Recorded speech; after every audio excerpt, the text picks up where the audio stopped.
Vigilante Wednesday here on the 41st episode of the Culture Crime Fighters. I am joined by my partner in Culture Crime Fighting, Matt from Foulball Productions, but he's getting coffee because we're both tired of shit. So I guess he's getting coffee for both of us. So I just want to say hey to everyone. Starting late. Well, I think on time. I think I actually set it for 10 or 1:10. Very tired here in the Vigilante Williamson household. Have been super busy with work. That's why I haven't done the shows in the past couple days. But it's cool to do the Culture Crime Fighters. Matt's gonna be back in a second. How's everybody else? I should have said he left from embarrassment on Friday. That should have been what I went with. My man Cosmic Fusion says you like the show or just respect Matt for having the courage to go out in public like that. Please consider sharing the stream on social media so all your friends can see it for themselves. Yeah, feel free to share this on social media. And here's my man, Matt from Foulball Productions. Sorry. Hello. How's it going? Hey man, how you doing? I am awake. Hey, you're doing better than me then. And that is something. I just woke up. Yeah.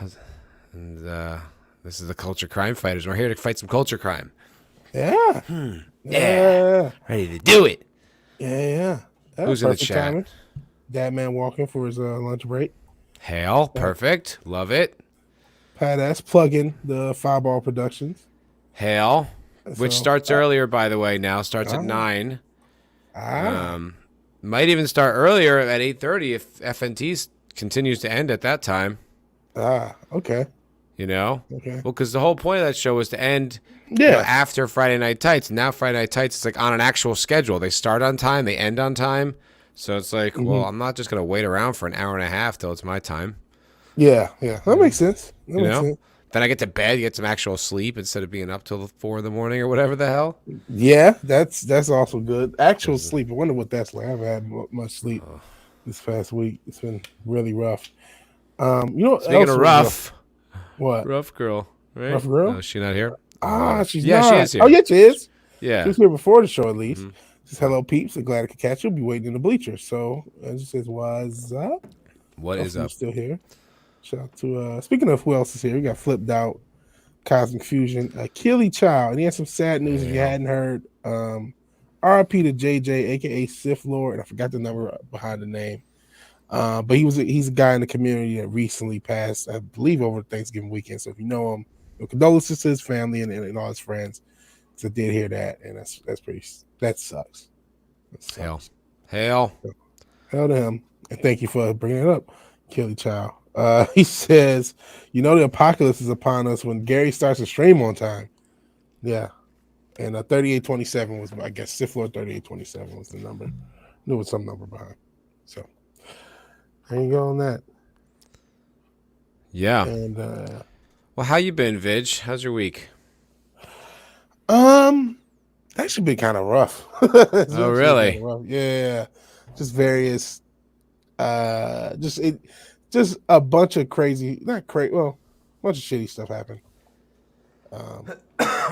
Sorry to hear that. Yeah, it's not serious. At least I hope not. But just stupid stuff, and then work, and so I've been pretty stressed out. Honestly, that's the honest answer. I've been working quite a bit myself, actually. Mm-hmm. The holiday season is upon us. Yeah. So we are doing a lot of business at the new place, and I've been there like every single day. So it's kind of been a lot, It's like it's good though. I mean, it means a bunch of money's coming in, but it's it's just the holidays are kind of like a slog, right, all the way through. Yeah. Yeah. But yeah, other than that, I started playing Wasteland 3. Oh man. You ever play any of the Wasteland games? Nah, I wasn't too big into them, to be honest. No? I guess that's not really your thing, eh? The kind of RPG styles? It's really anything with a first-person view I suck at. And so I just ended up kind of like... That's not Wasteland. Okay, maybe I'm thinking of something different then. So Wasteland, the original Wasteland was the precursor to what's it called? Fallout. Okay, I'm thinking of something different then. So it came out in the '80s, and you play like the Arizona Rangers or whatever, and it's post-apocalyptic, and you kind of go through the wastelands, and you're saving. But it was like really rudimentary, right? Okay. Then the Fallout like top-down RPG turn-based come out, kind of revolutionized the genre. Then Bethesda gets it, releases Fallout 3, Fallout New Vegas, Fallout 4. It becomes a very different style of game. Some of the original people who wrote on Wasteland and the Fallout games crowdfund Wasteland 2, right? And so it's like 20 some odd years after the original Wasteland came out, they released a new Wasteland, Wasteland 2, which takes place in Arizona, post-apocalyptic. Now you're fighting robots. There's like a robot army that you have to end up defeating. And then I guess about a year ago, they released Wasteland 3. And so I started playing that. And Cosmic Fusion is talking about another RPG. He says you probably get better. Talking about you would probably get better enjoyment on Atom RPG. Just finished it last week. Literally might as well be called Fallout 3 in Russia. You know what? Let's talk about that off air, Cosmic, because I started playing it and I just kind of lost interest after a while. I was just wandering the waste. I'm like, where do you go? What is? I just stopped finding it interesting. I thought it was interesting for a little while, and then it completely lost me at some point. It just seemed thin. But we could talk about. We'll talk about it off air. Try to convince me to go back and play it. So, what are your thoughts on Wasteland 3 then? So far, it's fucking awesome. Cool. So far, it's exactly what I was hoping it would be. Really good action. The combat is tough, man. Really? Yeah, it's not a game that holds your hand at all. It's It challenging. But it adds to it. It's not like hard for hard's sake. It's something that you can like eventually get your head around. Yeah, I think it makes you respect it. Okay. It doesn't. Yeah, like it's like okay. So the last combat encounter I had to kill these like mutated wolf dog things, and I went into the town, and every time I would assault them from the front, I just kept getting slaughtered by these things. Well, what I didn't realize was there was a little back way, and you can kind of sneak up and go into this building, and then you have the elevated position on it, and then that's how you beat them. And I was like, oh, okay. Like that makes sense. Okay, so it's just you're not gonna just go around like running a gun. You have to think through your encounters. Okay. Yeah, exactly. That sounds interesting. Yeah, it's pretty sick. Yeah, it's pretty different. Yeah, it's fun. So yeah. If I ever have time to do anything at all, I might check it out. There you go. I might check it out. There you go. If I get let out of my cage. Yeah, exactly. Yeah. So, what? There was a few stories we talked about before there. I even talked about the show that you just barely missed out. You know what? We haven't talked about actually on the show. We haven't talked about this past Friday. Cosmic Fusion mentioned it, but you had you were pretty brave, and it was probably you were stunning and brave. Not quite in the way that typically is said, but you showed your old movie, the short, I guess you want to call it, where you played the prostitute. Yeah. You seem so comfortable. You seem so comfortable and enthused to talk about the subject. I do gotta give you credit for actually doing it, man. I don't know if I could have went through it. It was really uncomfortable.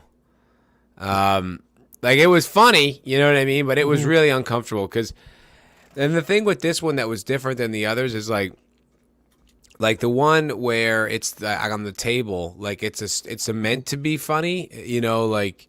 Yeah, and then it becomes funny at my expense, which is pretty funny. And then the one with the bad horror movie, like it's a bad horror movie. This one was just like a bleak, like sad, like student art film. So like when it's over, like there's not even really like jokes to be made. It's just like like everyone just has this uncomfortable feeling now.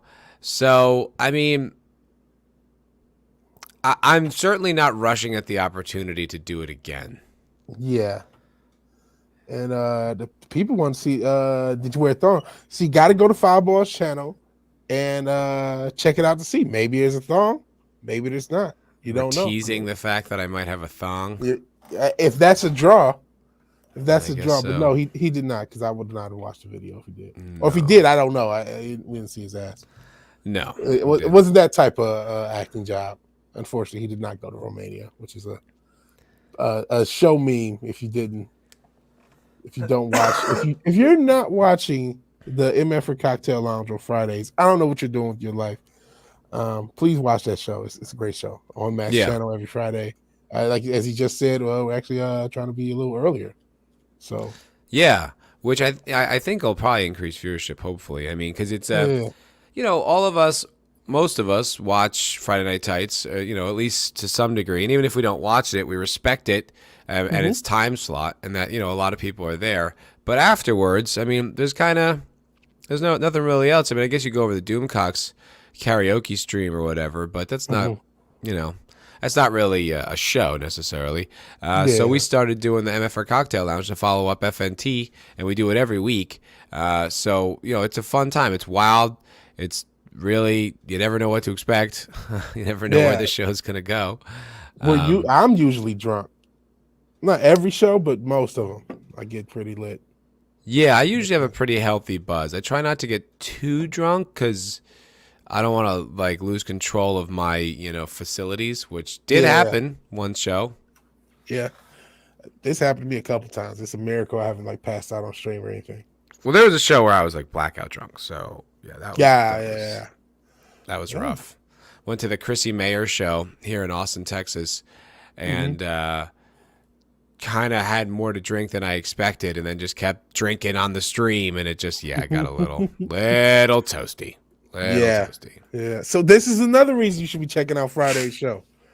It's unpredictable. You want to see people get drunk, it is very unpredictable. There's no way to predict it. Yes, indeed. And Pat, to be fair, we've all made funky decisions about ladies when we've had a little to drink. Bree is not looking good recently. There was a picture somebody put on Twitter, probably been Cosmic Fusion. And I was like, oh, Scott Pilgrim days are not coming back, man.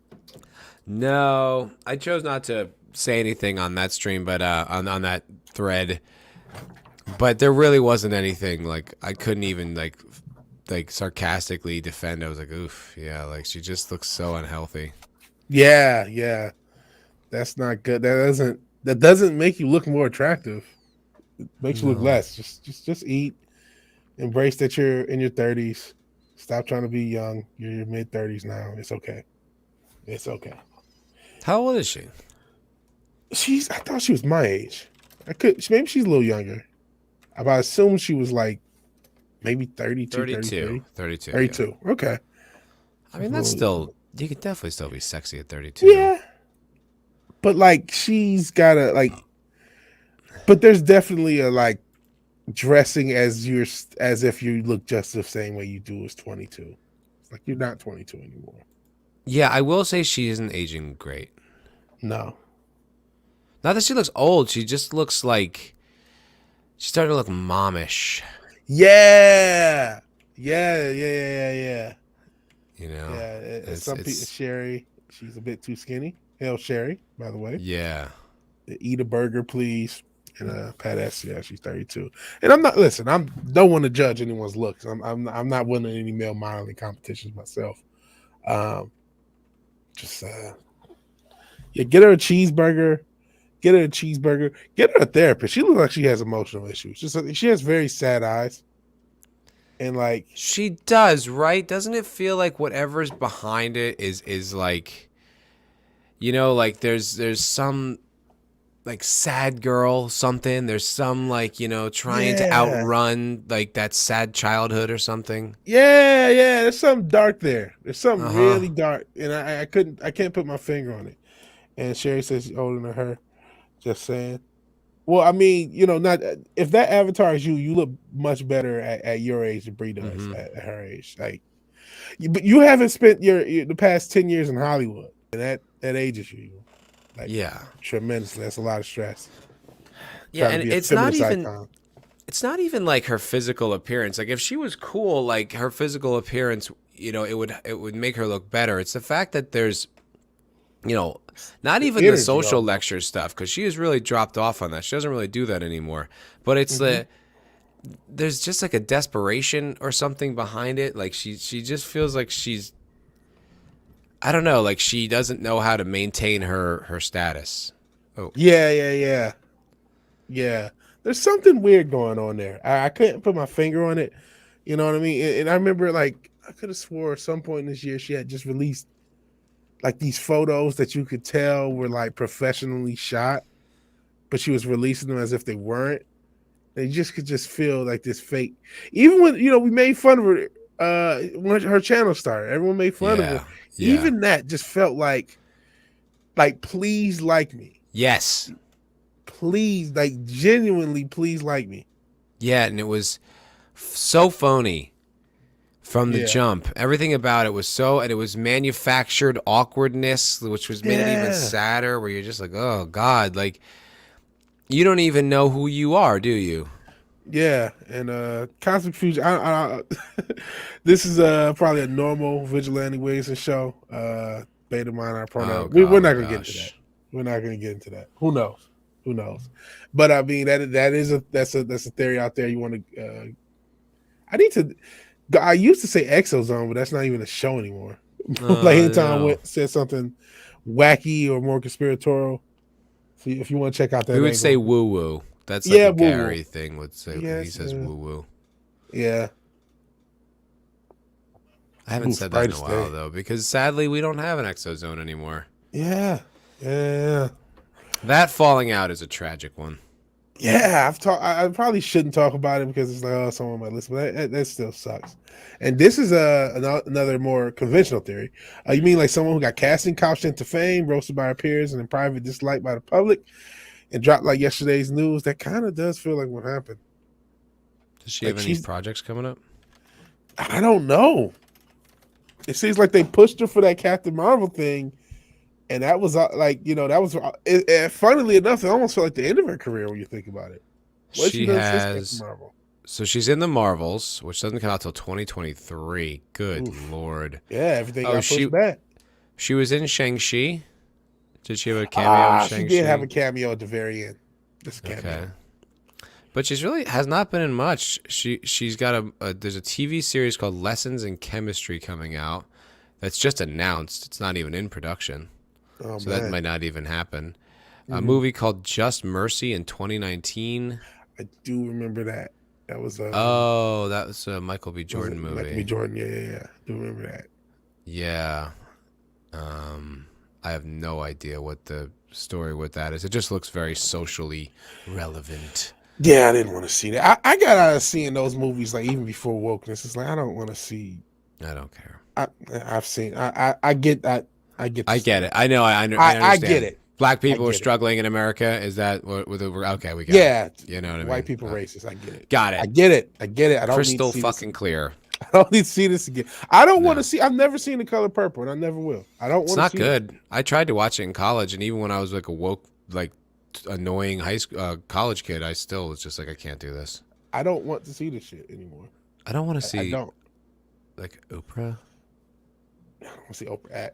Listen, she pees in it though. Did you ever see the Oprah peeing clip? I didn't see that. All I know is you show is ugly and her pouring like hot water or grits on somebody. But outside that, I don't know anything about it, and I don't want to. I don't need to see this. I saw Roots. I saw Amistad. I feel like I've seen enough, and I also like. I don't need any more of this. I don't need to see to feel oppressed. To feel good about myself. I actually go to movies to be entertained. To have fun. Isn't that weird? I know. Yeah. Race swap Roots. That sounds. Yeah. What was I going to say? The whole Roots thing, like that. Alex Haley himself, the one who wrote it, admits that it's not historically accurate. Yeah. Like he said he made it to give his people something, but what he gave them was a bullshit narrative. It's not how it was. Yeah. This is kind of. I mean, I'm sure some of the stuff on the plantation was true, like the Toby stuff. Like probably like metaphorically breaking men down is probably a real thing, but that They whole like definitely catching have. wild slaves in Africa is ridiculous. It's not even Yeah, that part didn't close. happen. No, I think recently it was a Ghana. Actually, he just came out and said like sorry. It's just like okay, thanks. Can't we all just fucking move on from this shit? No, never, forever, forever. That's what it is. Okay. Actually, there's a comment about an article I didn't see or a video I didn't see. Constant Fusion left 2 comments about I guess a few weeks ago, New York Times put out a video that liberal hypocrisy is fueling What? America's inequality, which is like, that's pretty brave for the New York Times. Well, let's That's see what starting their in, baby. angle is before we give them any credit. That could Yeah. be a completely misleading thing. And in fact, it's actually white supremacy. It's making it out to not be whatever, dude. Like it's always It could something be. like that. You never know. I'm not taking them at the headline. Yeah, that's fair. That's fair. But who knows? Maybe they're starting to realize. Because honestly, like liberalism is more racist to me. Like, that's my thoughts. Like it's more actively racist, and most of critical race theory is very much literally racist. It's like, It black is. It people is can't, racist. can't think critically. White people are oppressors. Black people are all like worthless. Well, no, it's exactly what racism is. It's so like, one of the things that Black Americans, as I understand it, get upset about with racism is it's like we're not all criminals, and it's like everyone's like, no, that's not what we're saying. But it's like when people get lumped in together in the group, like they have to take on the negative attributes of members of their group implicitly. Mhm. That's racism. Well, but critical race theory teaches that. It teaches that if you're a member of this group, you've had XYZ experience and you have XYZ social status, you have XY. It attributes those to you regardless. And that's exactly what racism is. Yeah, it really does. It does so for like multiple groups. Like you're an oppressor and I'm the oppressed. And therefore there are certain criteria and certain attributes that each person is supposed to have based upon that. It's just complete bullshit, really. It's complete bullshit. But it's funny to see even, we would have to watch the video and I don't want to deal with any more copyright hits. And I'm not sure if he ran off LDG. Sorry, LDG. I don't know if I said hi to everybody. I am brain dead tired. It's a miracle I'm able to like stand up straight and even talk. So I apologize if I didn't say hi to everybody. We love you guys. Sorry, what video were you talking about that you don't want to The New York Times video. It's a New York Times video. Well, I'm going to definitely take a look at this video because it says liberal hypocrisy is fueling American inequality. Here's how. New York Times opinion. And then, like, the comments are, I would have never believed the New York Times would run a story like this. Well done. Coming from a progressive leftist, this kind of criticism of the American left is completely necessary. I am stunned that the New York Times put their name behind this. I forgot what real journalism looks like. Wow, the New York Times is criticizing Democrats. Stuff's get real. So maybe this video actually has got something valid in it. I'm going to watch it later. It's 14 minutes long. It's 14 minutes long, and they got millions of views, so we would probably get claimed if I try to play it. Yeah, it's got 4.5 million views and 263,000 likes. Yeah. Unfortunately, you can't see the dislikes. Thank you, YouTube. Yeah, thanks, YouTube. Yes. Fucking nonsense. But you can judge by the comments. Yeah, I'm looking at the comments myself. Step in the right direction. Good job. Yeah. Hope to see more of this type of journalism. Isn't that weird? Yeah. That's confusing to me, though. I'm like, wait a minute. Why are they doing that? You know what? The comments are almost telling me why. There may be a like point of no return for backing a lot of left for a lot of people, and there may just be like they're going to get forced to turn a little bit because you can't just be. There's no orange man. There's no orange man to just say everything the opposite of what we think is evil. Now you're just left with you. You're the only real voice for a lot of people. There's no counter narrative for the mainstream, and now they're starting to see, hey, this narrative that we've been fed. I'm talking about the normie is starting to see, hey, this is complete bullshit, And You so think they see the then writing on the wall and they're like, yeah, maybe we need to back off a little bit here. Let's. yeah, we need to back off and start, setting our roots to be a little bit more critical of the left, because this blindly just going with whatever the left goes with without any questioning all the time, even as a left-wing magazine or left-wing publication, is rubbing a lot of their user base the wrong way. Maybe. It seems, I guess I'm just always so suspicious of them and their motives. I'm like, I think they're just trying to lull me into some sort of, complacency again or something, like, Maybe. What are you up to, New York Times? Maybe. You're trying to trick me. Yeah. I don't know. Well, I want to check that out. Definitely. Yeah, I'm definitely going to watch that. I'm going to watch that. Johnny Harris is the video journalist who makes it. Yeah. Shout out to Johnny Harris for actually doing some journalism. We'll see. I mean, if apparently, allegedly. Yeah. But I mean, look, if they're like legit going after like the hypocrisy of the left, that would be great. Would be great. Because it's the most frustrating thing, I think. At least it is for me. Yeah, it is. The hypocrisy is like, the hypocrisy and the fact that the rules don't apply evenly is the worst part. If there was like an even rule set where when liberals did something crazy, they were like criticized and called out and it mattered, that would be huge. I don't know if a lot of, like, I don't know if I would ever have done this had the media done this job in the first place. That's how he. Yeah. No, 100%. Like if they didn't suppress like the other narratives and other points of view just simply because they don't align with theirs, or they manipulate facts or run with stories that make it seem like certain things are way more widespread than they really are. Like, yeah, I mean, you're intentionally dividing up America and then you're surprised when people take sides against you. Yeah, yeah. What did you think was going to happen? Well, they thought everybody would just be brainwashed and just go along with it. Oh yeah, that's right. You have the I forgot I made you. I have the power. You have the power on my channel to screw things up, which I've done accidentally on yours. So, speaking of having the power, the Critical Drinker made a terrific video about the second half of the He-Man series. Oh, did that come out? I didn't even know that it came out. Yeah, it came out. It was pretty funny too because little beta male cucky boy Kevin Smith. Oh. Okay. Little hypocrite traitor, fake nerd douchebag. He was like, he tweeted, let me see if I can find exactly what he said, because it was so insightful and interesting. Bro, he's got the straight up soy boy Twitter picture, him and his dog. Oh, man. That's one of those like soy boy earmarks. Now I gotta check Kevin Smith on Twitter. Not to say that a picture with your dog is soy, but they often, it's one of those things that they kind of categorize when they're going off to the soy boys. Anyway.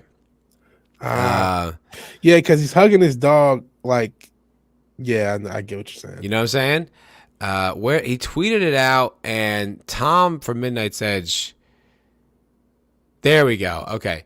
Tom responded. So he says, means the world, or rather the universe. My likes are filled with love for Masters of the Universe Revelation. After part 1, I had to wade through some bile to read positive reactions, but since part 2 dropped, the anger directed at me in July seems to have subsided. Well, I think that's because there's just no hype about it. I didn't even know it dropped. So there's no one to know that it just even came out to be mad at you. Or a lot less. 100%. Anyone who was interested in this that had actual passion is gone. Yeah. So you're left with stans and people who just want to get your attention and just want to look good on Twitter. No one who's actually like a fan or who would be a legitimate fan of this property.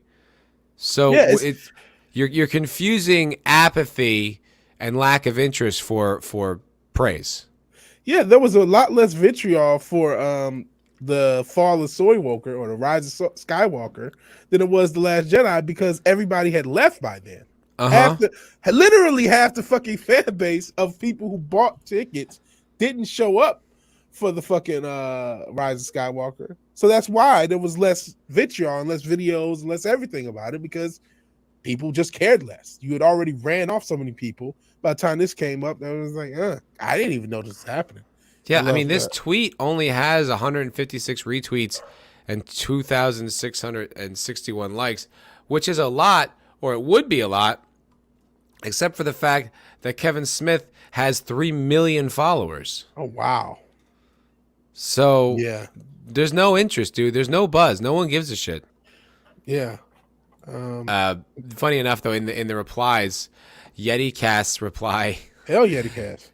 Hail YetiCast, he goes, he quotes Kyle Dunnigan's joke, being the middleman in the human centipede was better than Masters of the Universe Revelation. Oh Jesus.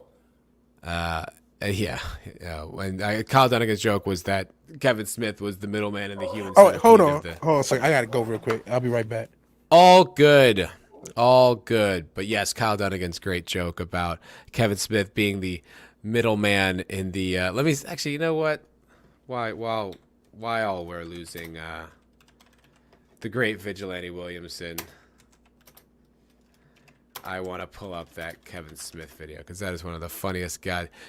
Rocky, you could do it. Pick me ups. Yeah, let's watch that one because it's a lot of fun while we lose Vig. Rocky, you can do it. Pick me ups. This pick me up goes out to director Kevin Smith. You know him, Kurt? Smith. Yeah, the director of Jay and Silent Bob and Clerks and stuff. That's right.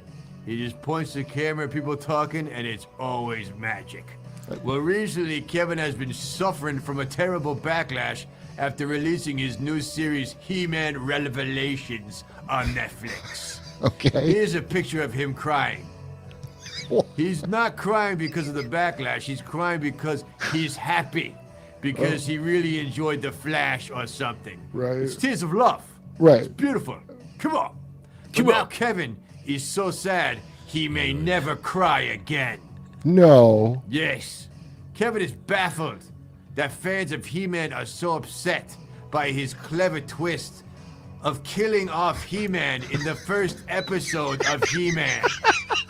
Then making the remaining episodes about a lesbian who is mad at He-Man. Brilliant. Brilliant. You really perverted our expiations. People coming around, laughing at you, saying you still got fat face even though you lost 200 pounds. They don't know you. They don't understand that all you are is the middle car in the human centipede that is the Netflix animation development department. Netflix takes a bite out of the He-Man IP, then shits a corporate turd into your mouth. Then you, Kevin, digest it best you can. Clench your butt cheeks and try to mold it into an interesting shape before you shit that shit into the mouths of waiting He-Man fans. And then call it a Sunday. I wish I had the guts to make a film called Rocky. And then in the first 5 minutes, kill off Rocky and spend the rest of the film following the journey of a sullen lesbian as she explores her identity through a severe haircut. But I was a fool. I made something people wanted to see. I know you feel like a failure, but you have what's really important in a He-Man project. Critical acclaim. So you keep on pushing and keep on crying, Kevin. I think that's very deserved. That is very deserved to play that again. That deserves a revisit, considering that Kevin Smith still doesn't get it. He still thinks, oh yeah, no, people actually will like this. And so I watched Critical Drinker's review on it, which was amazing. You guys should check it out if you haven't had a chance. Watch Critical Drinker's video on it. And it just sounds like it gets even worse.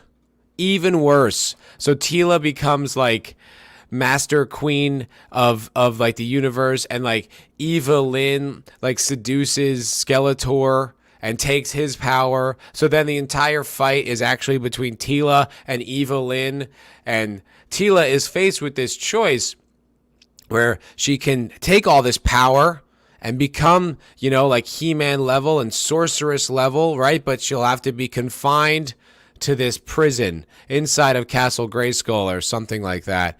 And so she's like, okay, that's the situation. Actually, I'd rather just have all the power with none of the sacrifice. And that's exactly what she does. Takes all the power, doesn't have to sacrifice living in the castle or whatever, and then just defeats Evelyn handily. Could you imagine, like, just extrapolate that for a second.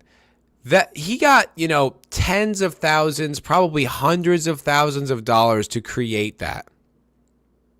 To write that. That banal, sexist, lazy, bland insult to the fans. He made a lot of money to do that. That is staggering to me. Like, it's so lazy, it's so easy, it's so blech. And yet, and he, like, makes a mint doing that crap. What is Hollywood? Vigilante would say it's a Ponzi scheme, but, God, I don't know if I can necessarily argue with him. Don't know that I can argue with him after that. Don't know. Well, I guess I'll just have to fill in and vamp until Vigilante Williamson shows back up. I know you're not here to see me necessarily. We're on Vigilante Williamson's channel, but hey, I'm going to do my best to entertain. Cosmic Fusion says, maybe Kevin didn't actually make it through that heart attack, and what we're really watching is his corpse possessed by the weakest demon in hell. Yeah, could be. Oh, he's back. Yeah, I'm back. Sorry about thank that. I fucking spent all night cleaning just for them to come in my house so they didn't, smell weed. They didn't. So there you go. They didn't. So it worked. Hail. How's it going, buddy? I was just you guys talking about Kevin Smith. Yeah, and I played that the Rocky "You Could Do It, Pick Me Up" from what's it called, the Kyle Dunnigan show, which is pretty fun. Pretty fun. Hail Jake D. Hail anyone who showed up since I've been here. That's my dog. That's a dog Vigilante. If you hear him, he's mad because he was locked up and there were people in the house, and he's so angry. What kind of dog do you have? He's a Samoyed. A Samoyed? Yeah, What is that? We were just talking about. He looks like a white Shiba Inu almost. Oh.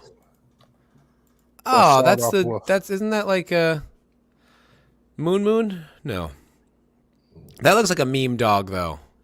Yeah, he does kind of. Very cute. Yeah. My dog is pretty cute. He's stubborn as shit, but pretty cute. Yeah. Is he all white?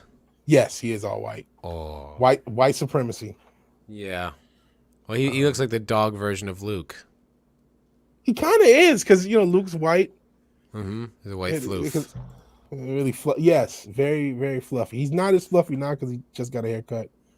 I almost thought about putting him on air because he was in the room for a second. Dog Vigilante Williamson. Oh yeah, it's Dog Vigilante Williamson. That's what I've called him before too. Yeah. He's Dog Vigilante. He's cute. He's cool. So yeah, you might hear him. He's still pissed. So. Oh, poor pup. Yeah. Poor pupper. All right, so we covered the Kevin Smith thing, which was hilarious. I was telling them definitely check out Critical Drinker's video on it because it was amazing. Yeah, I can't imagine he was positive on it. Nope. Yeah. No, he says this time it's farcical, I think was the title of the video. Yeah. I didn't even know it happened. I had there was just no hype for it. No interest. They really killed. That was a real murder of a fan base right there for no reason. Not for no reason. Well, yeah. I guess it's never for no reason. Always for the cause. But it's just like the He-Man fans, really? Like, who are they bothering? I get matter. it. He's fandom white, in general, dude. It's not about. But it's not about like particular IPs. It's about assassinating the culture. But it's just like. I get that, but it is still just like, did you really have to go He-Man? Couldn't you have used? But I guess you know what? They're using everything. Every fucking thing gets it. Everyone gets the gulag. Everyone gets the stones. And yes, I am saying Samoyed Zax, or I'm trying to say that. I don't know if I'm mispronouncing it. That yeah, but I think that is how you spell it. And that is what I'm trying to say. Yeah, no, but it's the entire culture, dude. No stone unturned. They will come for them all. Exactly right, Anatomas. That it is not. There's no selective treatment. If it's a strong Western value or Western character, especially a male one, it will be assassinated. That is the goal. Yeah. Is to weaken the entire culture, destroy it, and make it ripe for fucking communism. This isn't crazy. This is what's happening. It is crazy, but it is true. It's crazy that it is happening, right? Right. I've yet to become normalized to it. I've yet to be like, oh yeah, like I'm normalized to some of it, to like interest, but the end goal never not creeps me out, scares me. You know what I mean? It never not like, oh my god, this is really fucking happening. It's just because I mean, it sucks so much because it's like, damn it, you guys are really trying to make it so hard to enjoy anything. They want to keep you miserable and disconnected. Yeah. I don't want to be miserable and disconnected. This may sound like a shot. I want to like some of this shit that's coming out. I want it to be good. I would love, just make it mediocre. If you can't get all the way good, that's fine. Just make it mediocre. I mean, hell, that's what I didn't see it, but I kind of got the same vibes as you did. I said I was going to see it. I still kind of want to, but the Ghostbusters thing. Oh, yeah. I kind of got the vibe that all they did was just make it mediocre, but that was good enough for a lot of people. Yeah. I could be wrong. It could have been, a lot of people said it was genuinely good. There was some good parts, but that's my vibe. But hey, I'll take that. I'll take not perfect, solid fan service, just something decent to watch over getting my face spit in every fucking time I want to turn on Netflix. I agree with what you're saying, but I also think it really is important to take note of what is going on and why. True. That it is a destruction of culture, and that to say like to hold out hope is I don't want to say naive, but it's almost like yeah. But right. It's not even. I mean, it's. But you're almost just giving them the power to undermine your own, values. Because if like you're still hopeful that they might put out something good, then it's like they still have the power to manipulate you. Yeah, you're very true. Very true. Yeah, I mean, but I guess there's and maybe that's what makes it so nefarious. There's a part of the human condition saying that just says things will get better. I think that's a natural thing, or at least hope and wish and want things to get better, no matter what the situation is, no matter what you're talking about, whether it's something that's very personal to your own life or something, in culture. You hope it'll get better. You want it to get better. I mean, you want it to get better, but just abandon hope, man. Abandon hope, all ye. What is it? Yeah, abandon hope, all ye who enter, or whatever. Yeah, all ye who enter. That's what it is. But I mean, but don't have hope. It's stupid. Like that's why I thought like remember when the last time the Masters of the Universe happened and we had Tom on the cocktail lounge? Mm-hmm. Oh yeah, remember how fucking pissed he was? He was pissed. That sucked to hear third person, because he clearly was a guy who liked Kevin Smith. Clearly was a guy who really liked Masters of the Universe. Yeah. And to see that, like, that was a bad. You could tell how it really affected him. You could tell that. And my thing is like, Tom, why did you have any hope? Lions fan, and I that's why I said it's like, hey, Lions still haven't won. I don't think this season. No, they haven't. I have hope they might win one game, even though they couldn't beat the fucking Bears on Thanksgiving. I got hope they will win one game. You know what though? As much as that, but it would be like no one in the NFL wins. You understand? Like, yeah. If it was just one franchise, if it was just Star Trek or just Star Wars, even, all right, it's every single one of them, and it's going after nerddom for whatever reason. I think it's because it's the most passionate fans. Like they're the strongest myths. They have the most like foundation in the culture, and they're assassinating them. They're just one by one. They're systematically destroying them. They're cucking the men. They're making the females more powerful. The men are weaker. They're deference to women. It's all upside down and backwards, and it's like supposed to be like that. Mm-hmm. It's a confusion propaganda thing. It's rules Yes. for radicals. It is entertainment. And that's why I was like, Tom, why would you know where this goes, man? You got to be prepared for this, because like that upsetness, that's what they're going for. Yeah. But it gets us all. We're all gonna have something where it hits and it's like, oh God, the Expanse is coming up.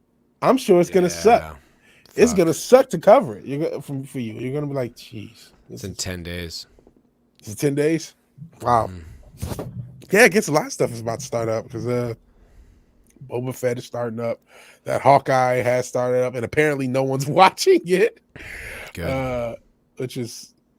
Which I'm kind of surprised. I thought Hawkeye was going to be pretty successful just from what I thought of normies, and they surprised me with that one. But I think part of that's just disinterest. But it's easy to fall in hope. It's easy to just hope against hope that something to get better, and sometimes I find myself doing it too, just for the fact that we need something better. Man, if they just let up on one or two franchises, if there were one or two franchises that were solidly good, I think that would be huge. A lot of people like this Arcane thing. I'm worried about the feminism. And it's too fucking girly, dude. It's all fucking chicks kicking ass, and it's too many girls. It's too many goddamn girls, dude. Yeah. It's all just, and like I said, like, and some fucking asshole, I'm getting into an argument on my video, you know, and he's all like triggered about it, you know, and like typical leftist arguing in a way, like putting words in my mouth, making me say things I never fucking said. Oh, you think that you could kick the shit out of this girl? Like, it's just like, it's not what I was saying at all. But there's a sequence there where this 12-year-old girl with no special powers picks up these metal gauntlets and then takes on an entire gang of like these tough looking enforcers. One of the guys is clearly like over 300 pounds, and she just handily knocks the shit out of all of them. Yeah, she trains boxing. Big deal, dude. Big fucking deal. I'd like to see a 12-year-old trained boxer beat the shit out of a 350-pound man. I'd love to see that happen. Like, because it never fucking would. So physics. No, it wouldn't. I'm thinking of, okay, one of the things that was impressive about a young Mike Tyson was that even as a teenager, he was able to fight grown men. And it was like, whoa, this teenage man is able to fight a grown man. That's incredible. He's 15. He's able to fight a 20-year-old. How is he able to do that at 15? Because it's impressive. Because it's very biologically rare to have anyone with the biology as a child. We're not even talking about women. We're just talking about a child fighting adults. It's so laughably one-sided in an adult's hand 9 times out of 10. It's not even funny. So when you add the gender on top of that, that makes it even more unbelievable. It's not, and she's still really young. Like, she's not even 15. Like, okay, let me just show you an image. What is so hard with making, like, we like seeing people get better. We like training montages. Why can't you have a character who is, see, this is what I mean. Why this is can't legit. you have a character? Dude, she beats the shit out of that guy. Why can't she earn it? Why can't she get her ass kicked the first time, have to train, and then get better, and then by the time she beats up this guy, it's like, oh, you used to get your ass kicked by this guy, and now you're beating him up. That's an impressive thing. But no, like, why does she have to beat him up? She's never going to beat that guy up. Ever. Well, look at that guy. That guy is, I mean, it's a cartoon, but look at him. He's like 400 pounds, and it's like he's an enforcer in this. He's like the badass. And that's the first guy she beats the shit out of. Then she beats the shit out of like 10 more handily, barely taking any abuse. Look at the gauntlets she has on her arms. They're as big as that guy's hands. How does she lift them? I assumed there was some magic thing, but you guys told me there wasn't. There's no like. It's called Arcane. I thought, oh, maybe she has. No, there's magic in the show, but she doesn't have any. She's just a really good fighter. I'm trying. I was trying to find something because I don't want to be just hardcore. Oh, woke stuff bad. I try. But Jesus, man, this is this is what scared me off of it. Everybody is talking about how great this show is, and it's like, man, intersectionality. I think I said this on the Cocktail Lounge, which is why you should watch. It's like onions, man. I'm not a big fan of onions. All it takes is a few. It's just like, oh, I don't like this. It's such a good analogy. As soon as you get the taste of it, it's not you trying to be funny. It's not like it's not mentally. Even if you don't know it's cooked there, but once you find them, it's like, oh no. It's Zach says it's gonna. I'm gonna be honest. It didn't bother me at all. Listen, I don't. That's fine, man. I'm not saying don't enjoy it, but don't fucking tell me it's raining and then piss in my pocket. Yeah. It's not, you know what I mean? You can enjoy it all you want. That is ridiculous. And then she goes, doesn't only just beat up that guy. She beats up a whole bunch of guys. How does she even lift those gauntlets? She has no special powers. They're made of steel. And the man that like normally wields them is about the size of that guy that she's staring down. So how does she lift them up? Look at the size of them compared to her little twig arms. Yeah. I'm just saying it looks ridiculous. It's silly. And enjoy it all you want, but people are like in the comments are telling me like, "Oh, this is why you had a problem with it. She trained." It's like, all right, you can like it all you want, but don't tell me that my criticisms aren't valid. That's. I mean, what are you saying? Yeah, I don't get it. It's still too improbable. I get that. And enjoy it all you want, but don't tell me it's bullshit. Yeah, but you know what? Even me, I was just trying to meet it halfway because people just want entertainment. I think that's why there's so much, fanfare. Maybe they broke it down the wall for a lot of us, where some people, just accept a little bit of feminism. That's exactly please give what me something it is. Watchable, please. That's exact. And there's a lot of women in this show, man. A lot of powerful women, and like, there's a father figure that Spoiler alert. If you don't want to hear about this, tune out. Oh yeah, spoiler alert. Even though I haven't seen it, but spoiler alert for the show in case we hit a spoiler. There is a father figure, but he dies. He he dies saving the day. And then every other male is either evil, corrupt, or like kind of incompetent. Like there's like one other guy, but he's disabled, so he's good. But then like his partner is getting seduced by money and power, so he's kind of incompetent. Then it's like every other male is bad. Like if you can kind of see in the back, like there's this dude right here. If you can see him, kind of right, but he's the main he's the main antagonist anyway. So he's straight up evil. But his like enforcers, like when they get to the second part of the show, where it's like in the future or whatever, all his enforcers are these giant blonde white guys.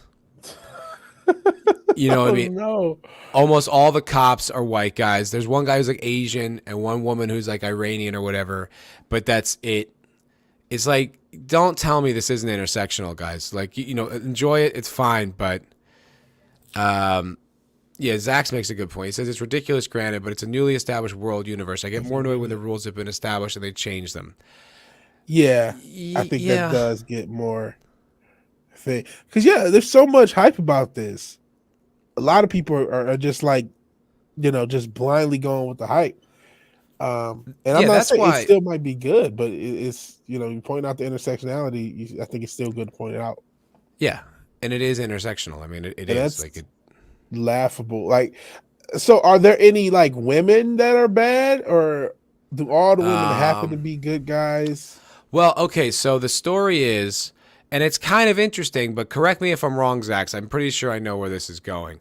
So she has a little sister, this girl, and the little sister is like always makes these little bomb things, and they never work. And so they go on this final mission to rescue. They go to rescue their father figure guy, which was like, okay, it's pretty interesting. It all kind of works. And then the girl, the green-haired girl, they told her to stay home. And she's just like, no, I can save them. And so earlier she found these little magic rock things that are kind of explosive. So she gets the bombs that she makes and puts a little explosive magic rock in them and is like sitting outside the window while she's fighting all these people, and the other two, her other friends, are helping the father figure escape, right? So Then she drops one of her little bombs because she thinks they need to be saved, and it blows up the building, kills 2 of their friends, and shit. basically destroys the entire rescue attempt. So you're like, oh, that's actually pretty interesting character development. And then what ends up happening is the girl, the little sister, becomes evil because the guy in the back ends up embracing her, and the girl becomes Jinx. And she's like a mass murderer now. Like she's like straight up evil, which is like, oh, that's actually pretty interesting. But I'm fairly certain that the Jinx is going to be redeemed by the end of the show, and it will have been his. It will have been. Yeah, I'm almost positive that's the arc of the show. I don't know, but that's the feeling I keep getting. I see. And no, Kai is the first one who told me about Arcane. Hell, Kai MFS. I still have not seen Arcane. Been working like a crazy person, so I haven't had time to check it out. I still might check it out. Because everybody is just effusively, effusive over it. You're kind of the only one I've heard, even point out that there is intersectionality, let alone kind of Cosmic Fusion saw it too. Cosmic Fusion. Cosmic Fusion. Oh, speaking of which, he said something about the hair color. Whatever. Blue, green, who gives a fuck? Yeah. You know what I mean? Yeah. But yeah, so it's like, okay, it's interesting, but I still don't trust. I don't trust it to stick the landing at all. It just feels too much of the same. It feels like all the same tropes. Negative? Is she the only woman that does anything wrong? Well, then there's the most rich woman. Okay. In the little kingdom or whatever. Of course, a woman of color. She's a pretty good character, but she is manipulating this guy who's like who kind of invented practical magic. So now she's manipulating him to be like political and kind of use him. And so like you could argue she's bad. Yeah. So Cosmic Fusion is saying he actually stands by Matt's assessment of the show. It was so close to being actually good. They're just getting smarter with how they layer in the propaganda. Yeah, it's super intersectional. Super intersectional. I have what's the word? An angel's advocate-esque question. So, and maybe I'll take it a little bit outside the show. Just because something is intersectional, does that mean it's necessarily bad? I would say yes, because it's doing the flip of it's like it's turning reality on its head. You know what I mean? Like it's not honoring, like what makes, like, how do I put this? It's like, I don't know how to say this without coming across like an asshole, but it's just like, that's not like, what is the message to girls here? You can do it. You're super great. But you could kick the shit out of men? Yeah. That's a bad message for women because they're just going to get hurt. Women power. No. And that's not the real existence of a woman. Like a great woman, like, yeah, there's MMA fighters and stuff like that. There's the outliers, but like, that's not really the virtue of a woman. I don't know. Like it's still wrong. It's like it's putting the male role of protector and you know what I mean? Like safeguarding on a woman and taking it from men. I'm trying to, because I'm like, well, I'm not going to argue because I was almost in my head about to come up with, what's her name? Ripley, but then you said honor reality. I'm like, she does still kind of honor reality, doesn't she? Because there's too many. I feel like you could write a female protagonist well in an action film. 100%. I agree with that. And not like Ripley in Aliens is still honoring like nurturing instincts. Like it's still like what makes a woman powerful, like that nurture, that protective instinct, that love. Like that's why she goes after the kid. Why she goes after Newt. Yeah. It's a maternal thing, and that's something that's more reflective of reality. Or more reflective of the virtues that make up our genders, like the yin and yang. Yeah. But what they do in this one is like they it's like they get everything. Like the female characters get all of it. They get the toughness, the protective instincts. They also get like the nurture. They get it all. Like there's no room for men in this representation. Like it's like they're only the villain. Like it just keeps happening. So basically, she don't need no man. It's the message of the show. I mean, I haven't seen any kind of romantic interest for her at all. Even if she, I mean, when I see that haircut, I tend to be a bit judgmental. Like, oh, here we go.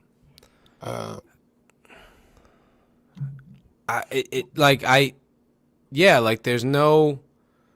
The only sex there was sex, and the only time it happened was to manipulate this guy. Which is the same thing they did in Masters of the Universe Part 2. It's the same thing. The sex was used to manipulate a man to give a female power. It's intersectionalism, dude. What I tell you guys about MGTOW, I gotta watch these hoes. She's bi or lesbian, subtle romance plot with a female cop. And Cosmic Fusion says he's gonna have to rethink his positions because he's on too much on the same page. I'm telling you, with man. You on this. Man. It's subversive shit, but it's real. That sucks. Kai, if you're still here, what do you have to say? Because you've been pretty much pushing this. You've been in a lot. You were the first person, not just you. You were the first person I saw, and then everyone. Arcane. Everyone loves it. Everyone loves it. And I'm like, oh man, I'm gonna check it out. But as I said, not sure if you were here. Intersectionality it can be like onions to me. Like rather, I'm not a fan of onions. Doesn't matter if I know it's cooked in there or not. Once I come across one, it's like it's gonna affect the whole dish for me, and that's how I kind of felt about Arcane. It looks like it could be intersectional. It says VI got smacked around pretty good by that male gang. They still won the fight, though. They still won the fight. She never loses. She is very much like Ray. And like, yeah, okay, we see her training like once. Dude, I don't give a fuck if she came out the womb learning how to kickbox. She's not beating that guy. Yeah, he's just too big. Look how fucking big he is. Why do they always have to fight like the hugest? And even if it was, I could even maybe accept it if it was just him. She goes on to beat an entire gang of these guys. No special powers. It's ridiculous. I'm surprised that everyone's into this shit, man. It's really weird. I'm like, you guys don't see this? But that's why I asked the question, does intersectionality automatically make something bad? Because I think there are people who are either willing to forgive intersectionality if it's not too much. They can mind a few onions to keep that analogy going. Or they don't notice that they're there. They just eat over them. My opinion on that is, yes, if it's intersectional, it's bad because it's propaganda at its heart.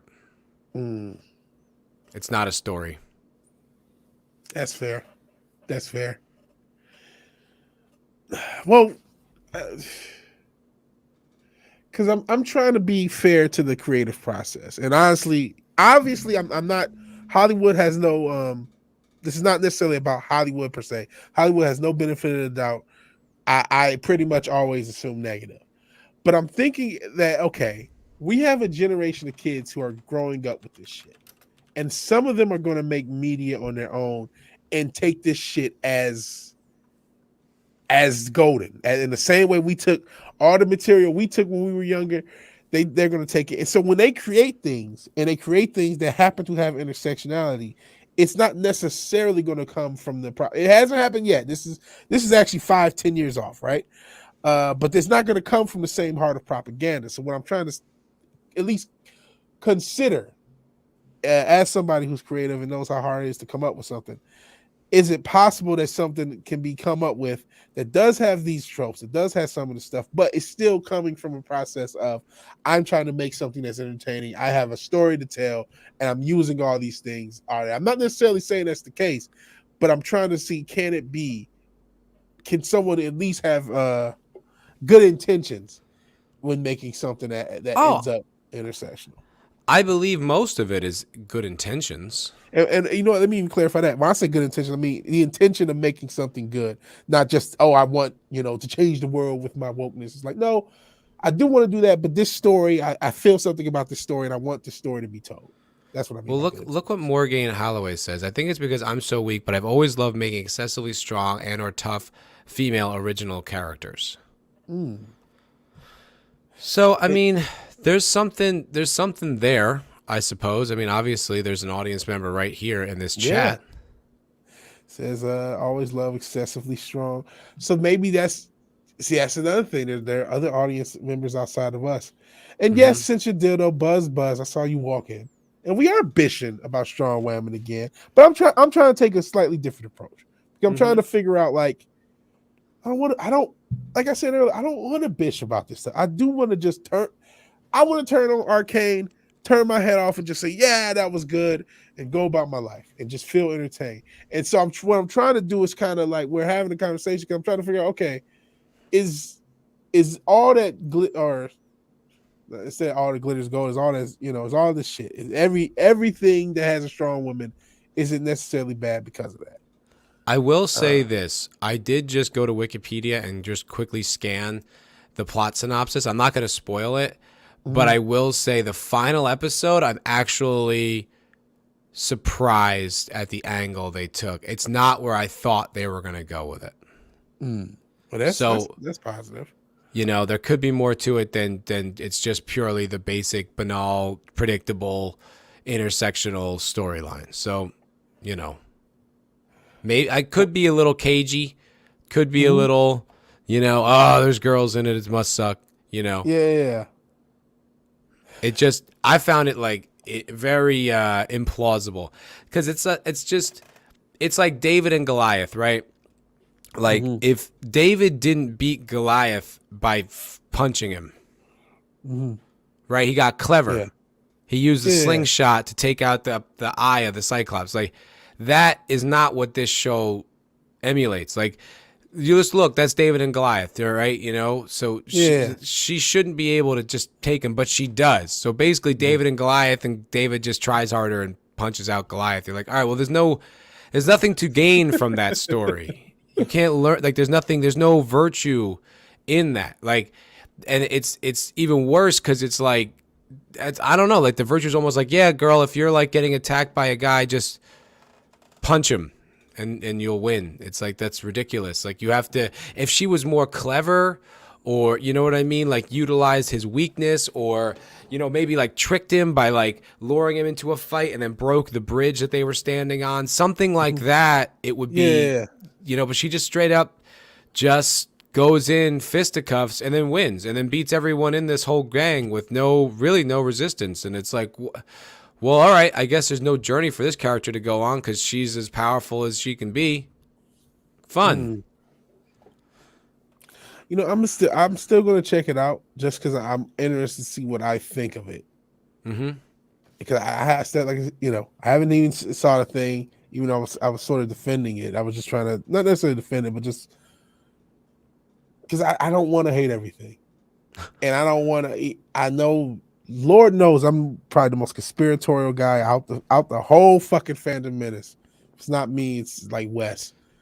But I don't want to see this shit everywhere, right? I want, and this is probably how they're able to get people on board or to give passes for things.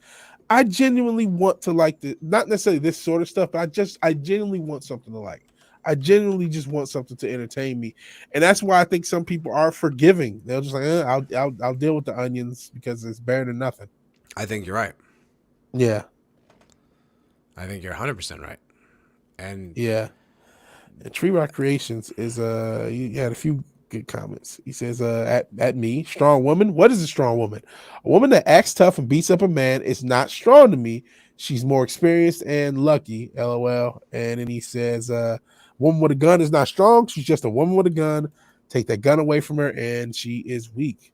So I definitely agree with that stuff. And Morgan Holloway agrees too. She says this super OP woman sours the story. There needs to be a real struggle. I agree. Zach says, in this fight, I took the gauntlets as being powerful, not her. But as far as I remember, like there's nothing established to those gauntlets being any kind of special power. Now, maybe I missed it, but I didn't like this whole universe is very steampunk. But I didn't see her like click on the power and they started just going. Like it just looked like they were heavy steel gauntlets.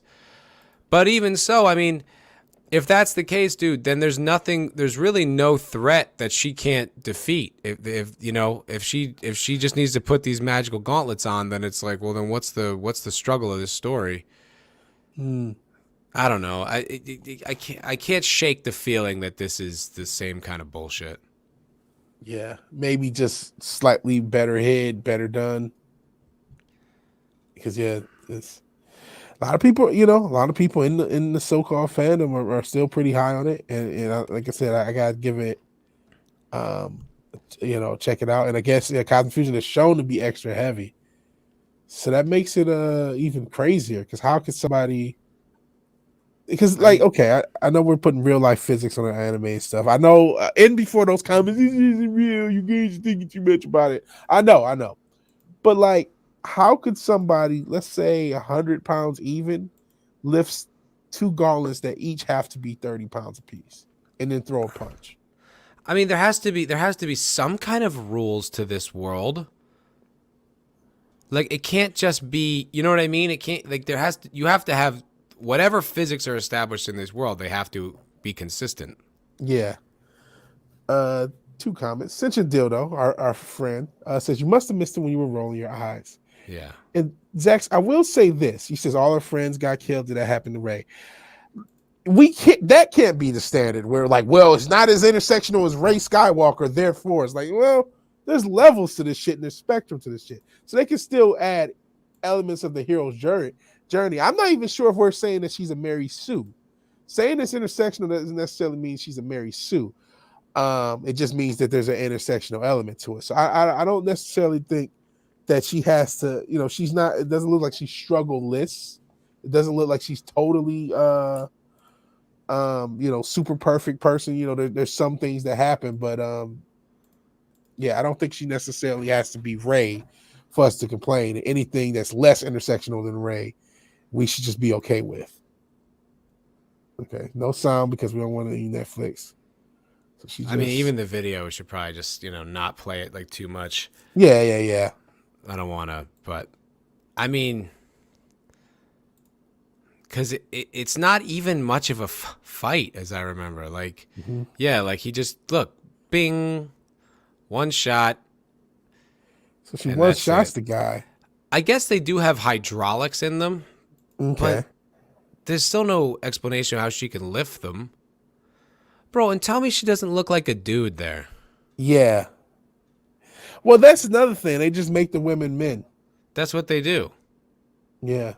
And they're always lesbians. They're always gay. Like, there's never like any healthy heterosexual relationships. There's never any like deference to men ever. And it's, I don't know, man. It all just feels like it's undoing men. Yeah. Speaking of gay, I just had to do this. Gay! Haven't had any super chats or anything, so I just want to play a drop. But then look at all the other people back there. She defeats all of them handily. Every one of these people she defeats one by one, and they're all adults. She's still like 13 or something. Like, look, just a great fighter, no struggles, no one landing punches. Okay, so now it's not just these things. It's like, because for her to dodge punches, she has to have like reflexes and shit. Like she did. I'll give her this. They did show her training her boxing, so they established she's been working on this skill. And like the guy who was like her mentor could have given her the skills. I'm not saying it's completely all unfounded, but I mean, like I said, like she doesn't have anywhere to go. She's already like amazingly great boxer, great fighter. She can just beat everybody handily. It's like, it doesn't, this is the 3rd episode of 9. Yeah. It is. Well, Sister Dildo, he says, me and your gay relationship is pretty compelling. Thanks, Sentient Dildo. I'm glad you're compelled. I mean, okay, Kai's saying she's been established as a brawler. Yeah, everyone with chime in. for a dad, and she's using super weapons that would hurt like holy hell to get hit with. I mean, I watched the show, dude. I didn't just pull this up, out of nowhere. Street level thugs, not badasses. I mean, I think we just watched. I gotta watch it. I gotta watch it for myself and judge. I watch for myself. I think, certain things. I think a lot of people are able to suspend disbelief. Now I'm wondering a different question. I already know the answer to it just for myself. I'm gonna go ask the question. We do see things differently from doing this. Like we are starting to like, and I always hate it when I notice that with critics of other things. Like you're critic, you become such a critic, and I'm not saying that's happening in this case. No, I'm not saying. But you become such a critic that you're now incapable of enjoying it, and now seeing it from the side. Sometimes it's because you can't unsee things. So once you've seen something, you can't help but to see it. Why is Morgan Holloway tossing the mark in the beast? Did I lose 2 subs? No, because Vigilante Munchausen tipped you. Oh, I didn't see the tip. I didn't see the tip. You know what? Real quick, while I look up the tip, where's the? Look, Anano, it says, "I love how they show her having trouble lifting them and then just flinging them around like they're made of cardboard." See, I would love to get the establishment of those gauntlets. That's gonna. They're not established. There is no establishment. They show them hanging in a bar once. And then he brings them to the mission, and she just puts them on. That's it. There is no other backstory. They never even suggested she could use them. Huh. So, okay, real quick. Vigilante Munchausen with a very evil super chat. I'm not as smooth as Matt. I need to come up with more drops, but I got something for you. Good morning, Glenn. You tell us something your mum doesn't know. Yeah. Oh, I love that. All right, for evil $6.66. I thought I lost 2 subs, but it wasn't. It just says fight the good fight every moment. We will, Darius. Thank you. Yeah. Anonymous says pick up 40-pound dumbbells and try swinging punches. See how many you can do. Do it with 10. Do it with 10. Exactly. I used to try to do it with 10, and that shit was shit. Mm-hmm. Or the real small ones and try to throw it at a heavy bag. Fuck that. It sucks. So there's no way you can pick up 2 fucking kettlebells and start swinging them hoes around. You know what I mean? She's OP as fuck, dude. And it's like, what? Yeah, okay. So she trained a little bit of boxing. Okay. So I mean. Put up a tough 14-year-old girl. I'm sure there's 14-year-old girls who know how to box. Put them up against a real man and then see what happens. Yeah. Just an average man. Doesn't even need to be a fighter. Just a full-grown adult man. Why don't they just pick her up and throw her off the bridge? She's tiny. Huh.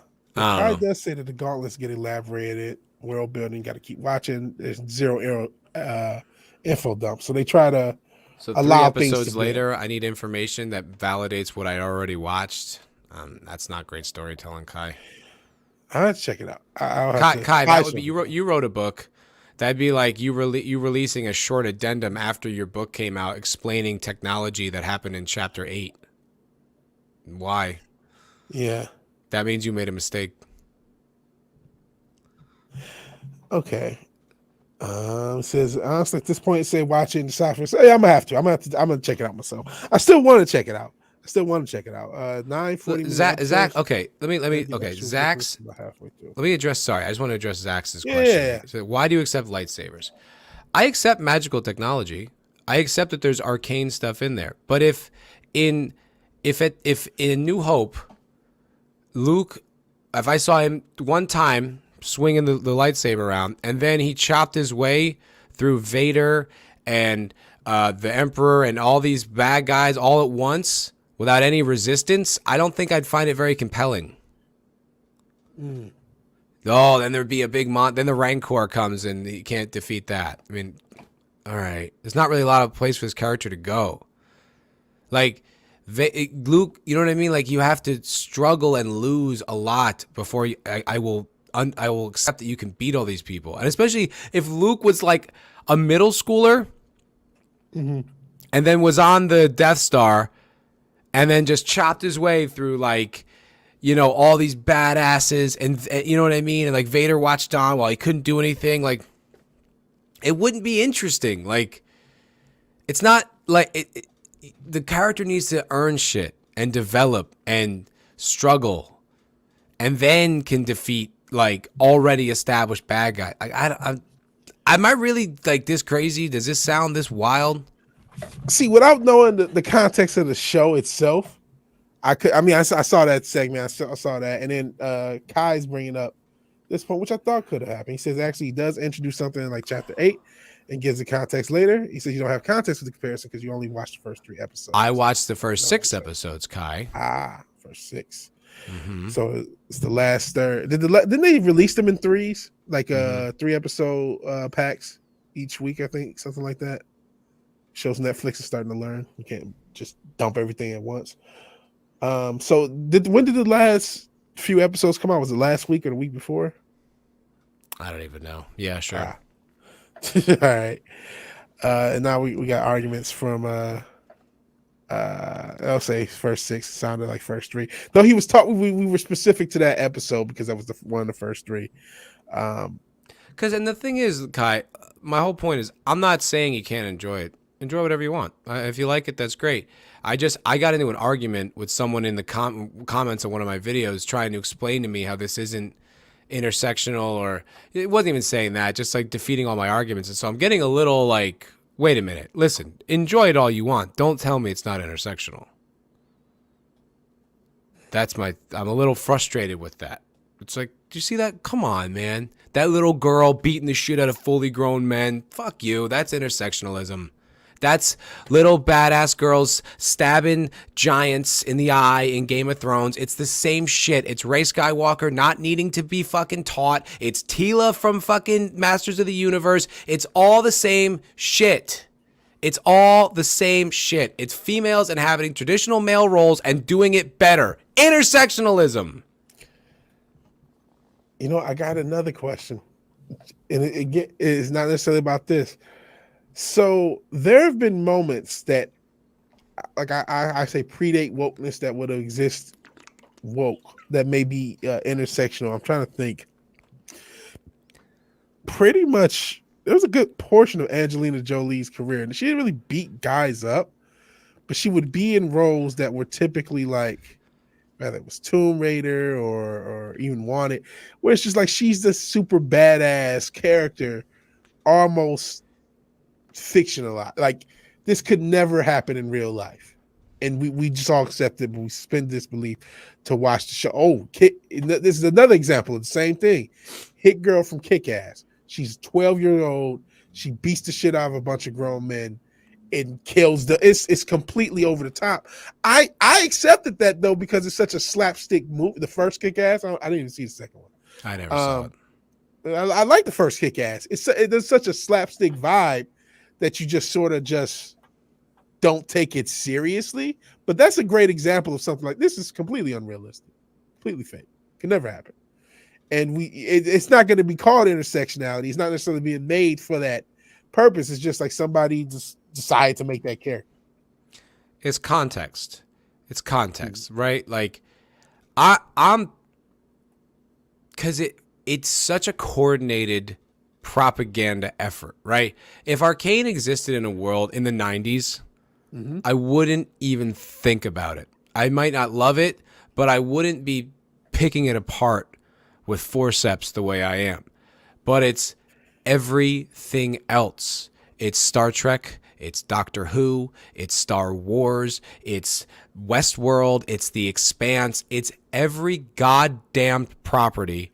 Men pushed aside, women center stage, kicking everyone's ass, doing better than everyone. If this existed in a vacuum, maybe it's not that bad. In the context of all media, reducing male roles to side characters and women being the best ever and men being either incompetent or evil, how can I look past it? Why would I look past it? That's all. Interesting. This has been an interesting conversation between everyone. Like lots of good thoughts. Like I don't even know what to say. It was a comment. Oh, this is a question. Why does it have to be realistic? It has to have it doesn't necessarily have to be realistic, but things do need a a consistent logic, and it needs to be relatable to the real world, even if it's fictional. That's exactly it. So even to go back to Star Wars, it's not realistic that you can have this laser beam sword and shoot lasers and move things with your mind. None of that is realistic, but you've created a rule set for this world, and there's some relatable elements of the humans and of the people we interact with. They interact with each other like we might if we existed in such a world. So that's just necessary for people to kind of let their guard down, suspend the disbelief that you need for entertainment and watch. Well, so and the virtue of the story has got to help your life. It needs to give you some sort of wisdom or insight or entertainment or something that is translatable to the real world for it to have value. Like Star Wars, perfect example, because it's a hero's journey to a T, is that, you know, through hard work and discipline and limiting temptations, you can become a more powerful person and you potentially defeat the evils in your own life. That's the virtue. If you don't need to do those things, if you're not honoring the process of being a human, what's the value of the story? What's the point of even telling it? So I wanted your reaction to a couple of points Kai made.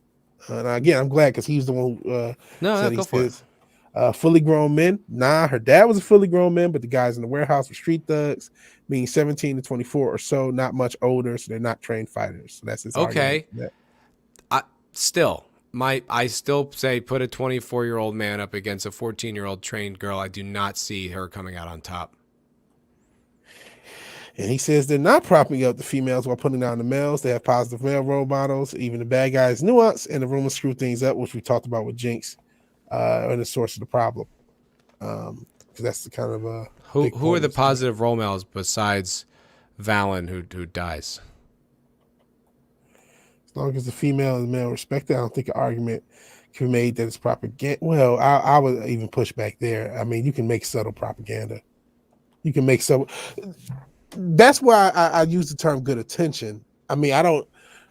There is a place where you can be making something for the point of a story, and you do have a good story to tell, but you're adding in other elements, and then rather than propaganda, maybe. And that's not a fully grown man. What is that? If that guy's not fully grown, man, how big is he gonna get? There's something that, yeah. Come on, man.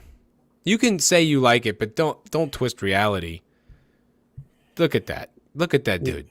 Come on. Even in the context of the show. Yeah. I love that you can just pull things up. That's so cool. That's great. You have to just put things up. This is so awesome. I gotta check the show out.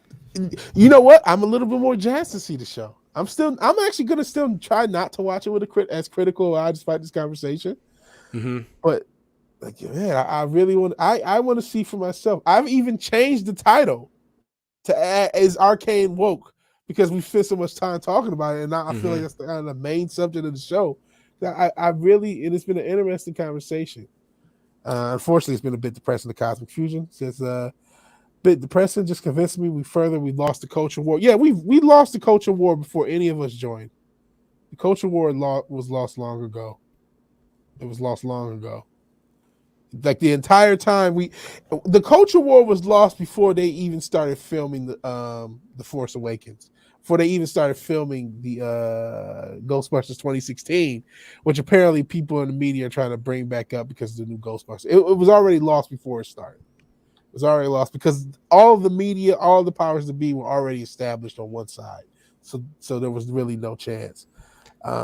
I wanted to address one thing, and I don't want to keep having this argument because it's like, I don't want to be completely at odds with everyone here. I love you guys, but he says, yeah, I hear you, but those construction gloves crush rocks and shit. I'm not underestimating how much that would hurt. Now, as I recall, the construction gloves you're talking about were powered by those little arcane gemstones that those guys ended up inventing, and they had to power them up with those arcane gemstones.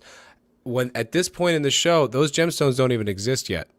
He has to invent them later, and there's definitely no sequence where she powers those things up with any kind of arcane ability. Doesn't happen.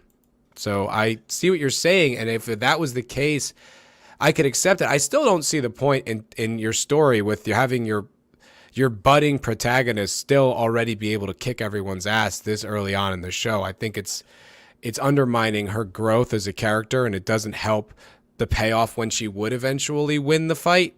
But I don't know. I mean, I still think you're putting street brawling on a girl. It's intersectional. I don't know. There's something to that, even if there is an explanation of the gloves that in concept. But I don't know. I gotta check it out for myself to judge. There's no way I could really call it without seeing it. And the whole point of this was me asking questions about it because I heard so much hype. The little gloves she has are construction gloves. They're just a regular model, not the super advanced version that would blow up your skull with a punch. Well, I haven't seen it, but I know there's some hydraulics involved. But just her lifting those gloves has its own degree, unless there's a way that she lifts them that makes sense, that is explained some point in the story. I mean, the average person couldn't just grab 40-pound dumbbells and just swing them around. But Kai does. He says the strongest argument in favor of what you're saying, which I haven't heard you bring up, is the brawl they had with the other kids in episode 1. She didn't walk away unscathed. So what? She still wins. It's a fight. Of course she's not going to walk away unscathed. She doesn't walk away unscathed from this fight, but she still comes out on top. Mm-hmm. I mean, she doesn't lose a fight. She's never lost. Yeah, I think in general, regardless, you should always have your protagonist lose early so they can win later. And we're still overlooking she's a fucking girl. And she's just beating the shit out of men left and right. That's not how the world works, guys. I'm sorry. There are a few women that can do that. Most can't. Yeah. What are we doing here? What story are we telling? I'm not saying women can't kick ass and whatever, but it's like I said, it's context. It's the fact that it's in everything. It's in Atomic Blonde. It's all these movies where women are just handily beating the shit out of men 5 times their size. It's like, that's not the way the world works, guys. When you walk out in the world and you interact with women and stuff like that, do they seem like street fighters? But like a man, just a random guy, you'd have to think twice, no matter who he is, about fighting him, because you never know. But a woman, man, I'm sorry. I'm not scared of women when I walk around. I don't think most of them could kick the shit out of me. I don't even think it doesn't even cross my brain. And they don't think about it either, because that's not the way the nature is. Why do I have to? I sound like I feel like a crazy person right now. I have the perfect drop for how you feel. Doesn't anyone notice this? I feel like I'm taking crazy pills. Yeah, that's exactly right. Oh yeah. I gotta check it out. Like I said, now I'm kind of hyped for this intersectionality, and a female cousin is a Muay Thai fighter, but that is a specific case. Yeah, and I've even said, man, listen, okay, in truth, both Waylay Zhang and Thug Rose will probably beat the shit out of me, but I'm over 300 pounds. Even though I'm probably gonna get pieced up, I'm grabbing one of them bitches and choking the shit out of them. That's probably not gonna happen. No, but in my own head. And Kai, I know I don't personally know female fighters. I've trained with a few of them, and I'm not sitting here saying that there aren't women who kick the shit out of me. There are plenty, and they don't even need to go that far up the professional line. Like just women in a boxing gym could probably tune me up. I'm not saying that. They're the extreme minority. Yeah. And look, I say, like, it's not even that. It's like I said, it's this coordinated media campaign. Like it's all if like I said, if this existed in a vacuum, fine. But it's everything. It's all media now. All women are. I'm tired of hearing myself talk about this. All right. I guess we could probably put a pin on it, because now we're starting to spin in circles. I gotta check it out. I have to check it out myself. I think we had some interesting thoughts and interesting concepts to me about the nature of intersectionality and media in general. And like, I think it's funny because a lot of people like Arcane, and that's a huge element. Once people like something, it's a lot more forgivable, because they obviously in this series have done something well enough to attract people. And so once you've done that, once you actually put and some of this put in the work, I argue if fucking Marvel would have wrote competent stories and done competent art, even if they were wildly woke over this period of time, the past 5 or 7 years, they would have been a lot more successful just by having just by being competent, just by attempting competence. And this kind of proves me right. You know what I mean? There's probably some element of intersectionality. Maybe you're overstating it, maybe it's not. I gotta check it out myself. But it just proves that if you would have tried to make something for the sake of making it, or for the sake of making it good, you would have got a lot further than just ham-fisted intersectionality, pun not intended, because she has those gauntlets, because people are defending it because they like it, and they like it because they actually tried to make something people like, even if they were being intersectional about it. Yeah, fair enough. I think that's valid. And, you know, I went in there with an open mind trying to watch the show, and I guess the thing was, I didn't even these moments didn't stick with me so much that it ruined my enjoyment of the show. That it's a sticking point with everyone else. It's like, well, I mean, I politely look the other way, but don't tell me it's not unrealistic. Like, it's, I still, like, I don't know why that's confusing as to what my issue with that is. Like, but all right, whatever. But I just feel like there was a lot of me looking the other way with that show. A lot of being like, oh boy, there's a lot of girls in charge. There's a lot of girls calling the shots. Just a lot of girls in this show, and it's like I said, in a vacuum, fine. In context of modern culture, yeah. And you know, this has got to be the last point, because I do want to get on something else. We don't got that much time anyway. No, didn't want to end on this. But we shouldn't hold animation to higher standard live action. I disagree wholeheartedly. Entertainment is entertainment, and honestly, at this point, I kind of hold animation to a higher standard, because we get higher standard stuff from animation than we do live action. I think it's actually better, on average. So, yeah. But yeah, that was an interesting conversation. A lot of people had a lot to say, and I gotta check out Arcane. It's now a controversial, it's almost hot topic to me, sort of thing. Yeah. It's cool. Interesting to be on the other side of a discussion with people about this type of stuff, because so often we are just agreeing with each other. Yeah.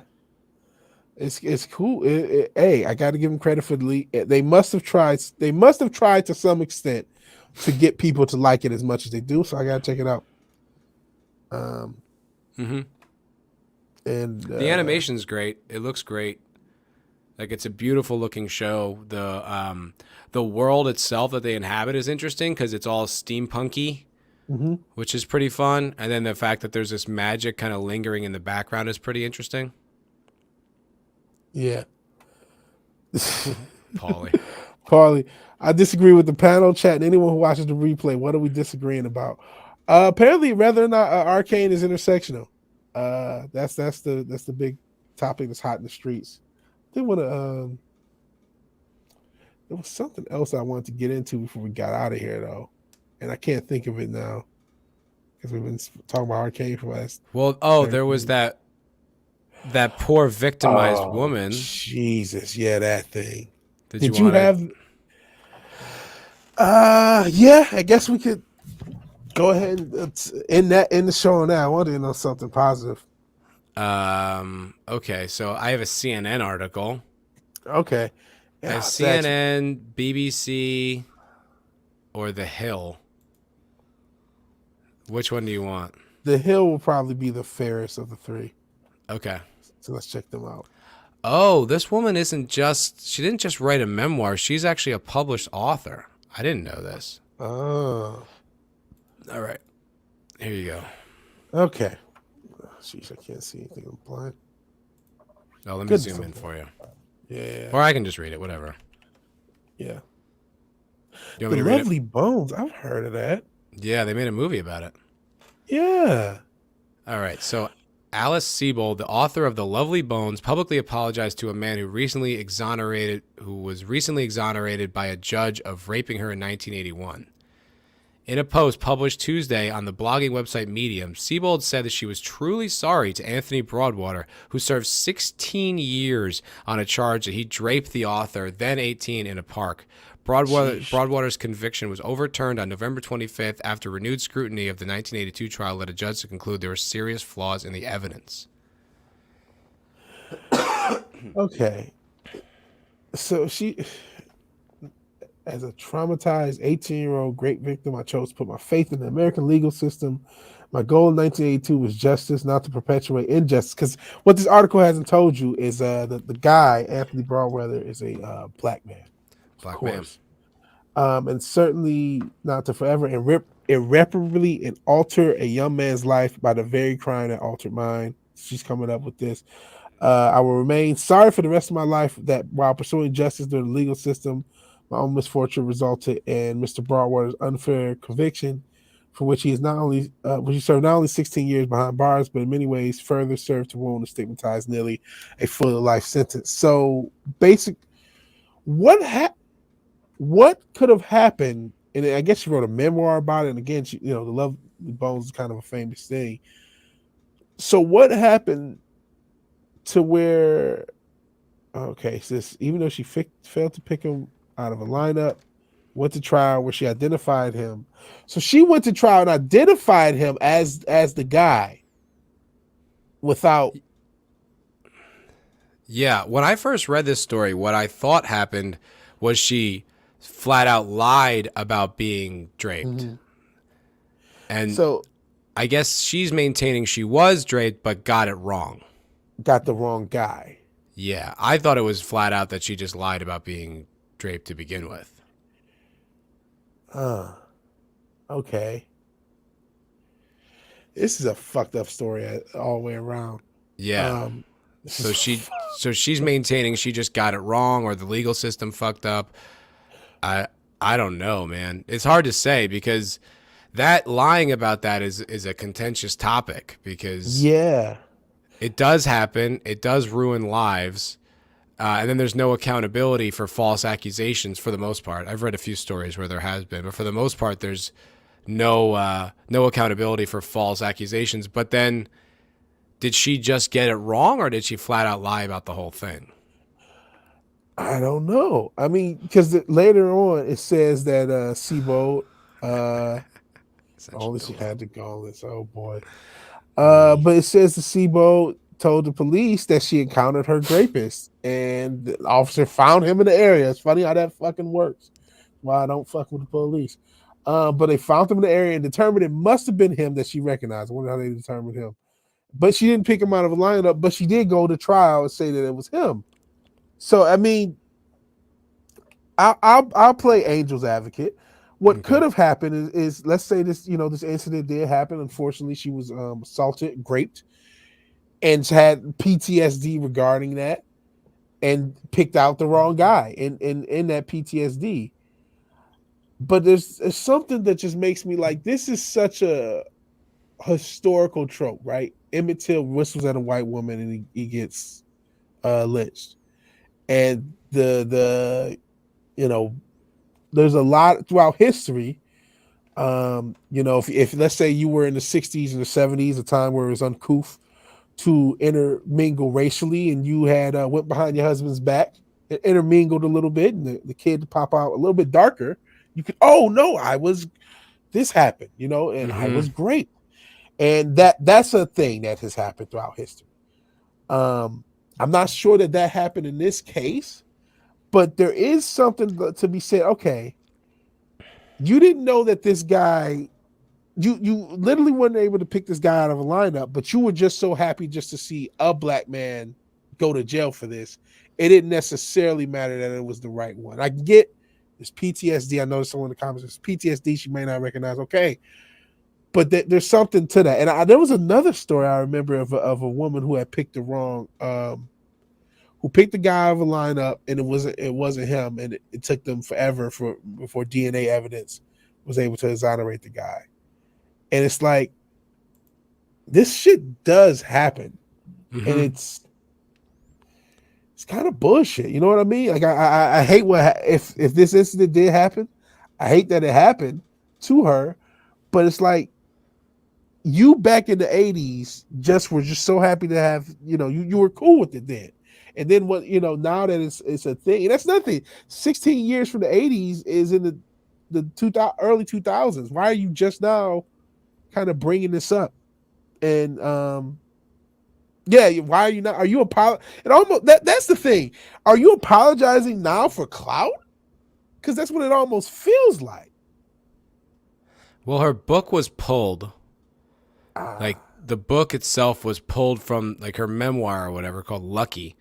Yeah. Was pulled. So maybe that's why she's addressing it. Because I think what happened was he was released from jail in 99, but now he's 100% exonerated from the crime, meaning like he was on the sex offender registry and now that's taken off. Okay. So that's why it's not even that he's out of jail for the crime. Now he's proven he definitely didn't do it. So the exoneration is recently he got released for the crime in and of itself. Yeah. Okay. Because I'm like, well, what the fuck are you even doing this for? Okay. Yeah. Yeah. I guess there's no way to prove whether a drape did or didn't happen at this point. Yeah. It's been too long. So you're just taking her word for it that it did happen. I mean, I have no idea. Like, I assume there would probably be enough physical evidence that it happened. You know what I mean? Like, on her. So, and she's saying, I guess it's sad that I'll never find the real guy. Neither will OJ, man. You know what I mean? So, like, I think, your initial thought of it still has some credence, man. I don't know. I mean, maybe something happened, but you don't know either way, and you're only apologizing because you lost your book deal. So I don't know. It's a tough one, man. It's a tough one to tackle. It's not as cut and dry as I thought it was. Yeah, it's not. But I'm still kind of leaning that direction. You know what? Darius Munchausen makes a good point. Says, "Pay the man." Yeah, pay the man.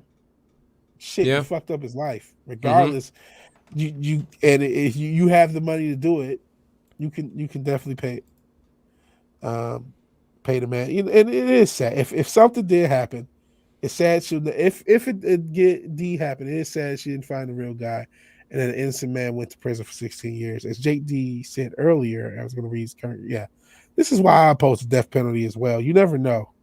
The system's not going to get it right all the time. I agree. And I've heard this. Eyewitnesses are unreliable. She probably believed it when she identified him in court. That's another. I will say this. This is another reason why I don't really believe in the justice system. So once this case is gotten by the police, they need a conviction, so they can put pressure on him. Like, that's the guy, right? Right? He's the guy. Okay. You know what I mean? Because they just need a conviction, so they can go about their day and help their numbers out. And so once they catch a guy, even said in the article that, they caught a guy and it must have been him. And she's like, yeah, it was him. It was him. You know what I mean? So another reason to say fuck the police, because they deserve some blame in this as well. It's a very fucked up incident. I'm suspicious of her angle where she says he became another young black man brutalized by our flawed legal system. It's like, well, yeah, but you're the one who said he did it. So it's not like, what's the legal system supposed to do? Like, not take your word for it? Yeah. I mean, she's very absolving of her own responsibility in what happened. Yeah, which makes me suspicious. Yeah, that's why your initial trappings still have some credence, man. Yeah, because like if she said like that always stuck with me and I was always unsure, but I was afraid and I was young and I was traumatized, you could kind of see it, but she's still being like, oh, that's just so sad that the legal system's so racist. You're like, well, hold on a second. I'm not entirely sure that's what's happening. Yeah. You were the one on open court who said him, and people believed you, and that's why he went to jail. So, so if you're saying that the legal system is flawed for believing white women, then I guess I sort of agree with that. But like, yeah, man, that's fucked up. It's really fucked up. And there's been big stories that turned out were utter bullshit. Like Tawanna Brawley was a big one. That was familiar. What was that? In New York? Yeah, that was a drape of a black woman, and she claimed it was a bunch of white guys, and it never happened. Yes, back in the day, Al Sharpton was involved in that one, right? Mm-hmm. And then there was the Yeah. Duke case, Duke Lacrosse, I remember that one. Duke lacrosse case. That turned out that never happened either. So it's not unprecedented that there's been lies about this type of story. I'll tell you Yeah. what, something like that happened to me Uh-oh. right outside of just outside of high school. What happened? It was just I drunkenly made out with a girl, but nothing, not even for that long, for maybe like, I don't know, 5-6 minutes, something like that. And she just like got up and walked out of the room. It was really random. We hadn't even like gotten anywhere. It was literally just kissing. And then the next day, like a friend of hers, said she accused me of being physical with her, like, like sexual assault. And I was like, what the hell are you talking about? And then and when you're in that position, there's really nothing it's just your word against hers, and no one believes you. Like, you're going to deny it, of course. And it's a really, like, luckily nothing came of it. There was no like legal action or anything. It didn't like go that far, but it was a very like vulnerable and disarming place to be, because you're just like, I didn't do that, and like they just don't believe you, and it's really scary. Jeez.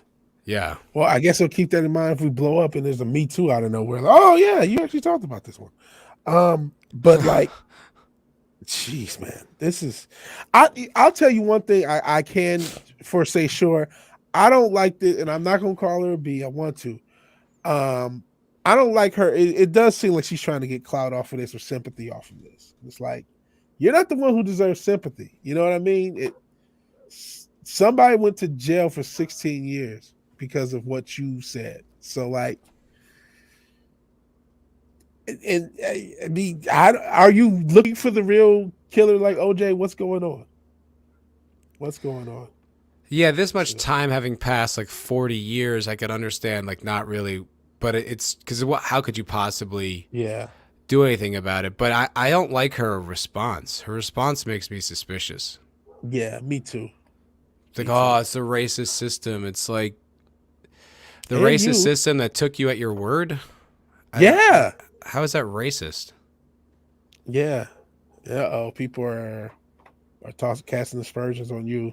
Hey, I'll tell you what, man. It's when you're in that situation, it's very scary. And then you realize, like, you don't have any power in this. There's nothing you can do or say. And she's got the authority because she's a woman. So yeah, there is definitely some of that. And I'm like, you watch the documentary, The Red Pill, and you see all these like men who have absolutely no rights when it comes to like paternity cases and stuff like that, and child support and all the inequalities that actually do exist. And then the statistics where men are more likely to commit suicide, more likely to be drug addicted, almost all workplace deaths, almost all combat deaths, and then you have to suffer through a constant stream of propaganda. Propping up women, putting men aside, telling men they're bad and women how amazing they are, you get a little fucking pissed off. Yeah. And shit, you didn't even bring up, do you know at this point men are more domestic? They assume, because men don't come out with it as much, but even from a lot of instances, they can tell men are being abused now, and more domestic abuse than women. I believe it, man. That was a really interesting Girls part of will that. fire on you, man. A lot of these girls think it's okay to swing. Shit ain't Yeah, cute. because what are you supposed to do? Like, you can't swing back. Yeah. Yeah, no, I look, maybe I'm a little overly sensitive, but it just seems like when you pile up all this stuff together and then it's like, you get this type of entertainment, I just, it's tough for me to sit through and just accept it. Be like, okay, well, it's just all fun and good. Yeah. And apparently, when Aziz Ansari got Me Too, the chick blogged about it, and what she wrote proved he did nothing. So that's what I mean. He's supposed to be wanting clout off of this shit. Yes. And that's what makes me think, like, is this... Oh, poor Wookie. I'm sorry. I should have let the Wookie win. It says, just for my marriage. I know that's true. Give me a break. I'm sorry to hear that, bro. Yeah, man. But it's true. It's true. Yeah, dude, Kai, you say that, buddy, but they say, like, the police say, when they show up to a domestic violence thing, the man gets arrested almost automatically. Yeah. Unless there's, like, just 100% proof that it's one-sided. The man almost always gets arrested immediately. Yeah, that's why actually a lot of people are now just like, if they get into an argument, they're just bringing out their phone. Yep. Just to protect themselves. Just like, okay, you can see she's throwing shit around the house, and I'm just sitting here, so you can see, police officer, I didn't do anything. Yeah. And Sean Connery versus Applesauce say this: if a woman hits you, slap her with your left. They don't deserve rights. Yeah, explain that to a court of law, man. Yeah, that's what I'm saying. Just explain that to a jury. Yeah, I agree with you, but how do you defend that? How can you legally you lose so much power because you're the man? Yeah. Oh no, we are getting more MGTOW.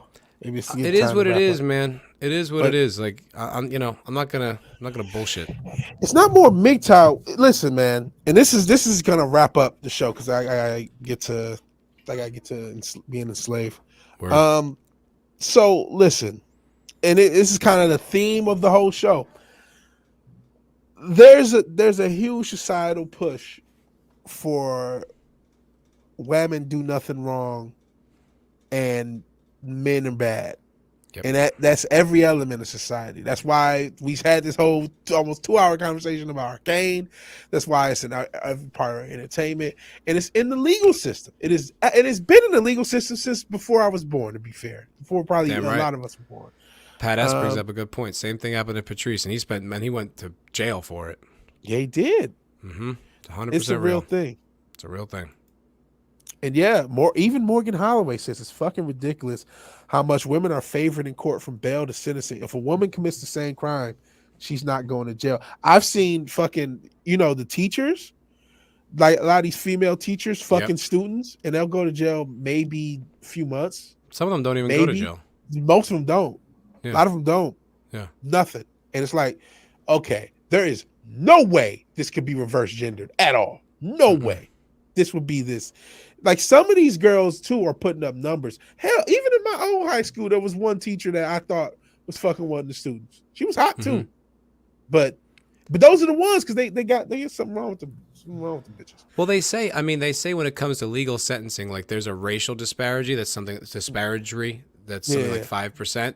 Like when it comes to race, but when it comes to men and women, it's something like 30%. Like it's way more skewed. Where men go to jail longer for the same crime that a woman does. Like it's way, way out of whack. Yeah. Stop dating ratchets. That's all that's left since a dildo. I'm not sure what they got in Croatia. I'm not sure if the Croatian women. But out here in the West, that's all we got. You know what I mean? Nothing but ratchet thoughts. Nothing but that. Unfortunately, our society is training them to behave like that. Yeah, that's what I think. And I don't think shows like Arcane help. Man, you know what else hasn't helped? I know I said I gotta go. It's really hit me how much that Disney programming fucked up relationships on both sides. Yes, sir. Because so many people think they have a one true love out there. It's like, no, motherfucker, you're just a fucking human. If you find somebody you can fuck with for the rest of your life, God bless you. It's a miracle, and you keep that going. But you're not entitled to shit. You know what I'm saying? You're not entitled to some princess or some prince anywhere. And that just fucked up the mentality of relationships in the modern era. But outside of that, is there anything else you want to get into before we get out of there? Because it's we talked about a lot of stuff. We talked about Arcane. I'm cool. Else? I mean, we're wrapping up. There's nothing else. If you guys can, give us a 5-star review on iTunes, because This Culture Crime Fighters Show is a podcast. It is on iTunes. It is on Spotify. It is anywhere you can get podcasts, Google Cast, any of that stuff. So if you guys listen to podcasts, please give us a review, a 5-star review on iTunes. It really helps promote and boost the show. If our show's got a higher profile, we can get better guests. We can get, we can continue to boost this show. Hopefully more audience, more time for us to prepare and do this as a primary thing. So tell your friends. Please press like, share the video, and a 5-star review on iTunes would really, really help us. I think someone did. Hey. I think someone actually did, so we appreciate you for that. it. Please check us out on iTunes. It definitely helps. It definitely helps. And Darius says, someone who used to be in Metro Detroit, it's all ratchet thoughts. I can confirm. And that's not a race thing by any fucking stretch of the imagination, because as we know, white women are indeed a plague. All right. So for Foulball Productions, I'm Vigilante Williamson. This is the Culture Crime Fighters. I appreciate anybody who's watching this live or on the playback. If you like the video, please like the video. If you're so obliged to share and subscribe, please do that. And even if you do none of these things, thank you for watching and thank you for your time. Good afternoon, I guess. And God bless. The MF for Cocktail Lounge on Friday. I will be there. Not sure for how long because again, chained to my desk. And all right, please sub to Matt if you haven't, so you can watch this next week. And we will see you guys later. Peace. Hell. Peace.